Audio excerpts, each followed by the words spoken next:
আপা ডিমের আলি কত? 2000 টাকা ভাই। এত কে? ডিমের পিস কত? এক পিস 500 টাকা।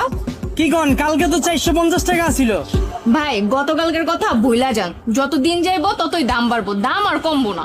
এত দাম হইলে কেমনে লমো আপা, একটু কম রাখেন। কম হইব না ভাই, ডিম ছাড়া অন্য কিছু নিলে কম রাহন যাইতো। ডিমের ব্যবসায় লাভ নাই বললেই চলে, কম রাহন যাইবো না। যত দিন যাইবো তত ডিমের দাম বাড়বো। কি কন আপা, আগে ডিম কিনতাম এক হালি 40 টাকা দিয়া, আর এক ডজন 120 টাকা দিয়া।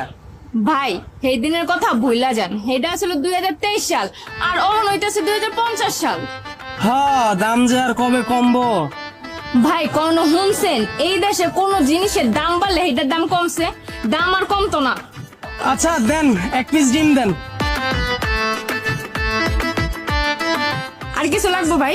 হ্যাঁ আপা, তেল কত এখন লিটার? তেলের কেজি 20,000 টাকা। কি কন?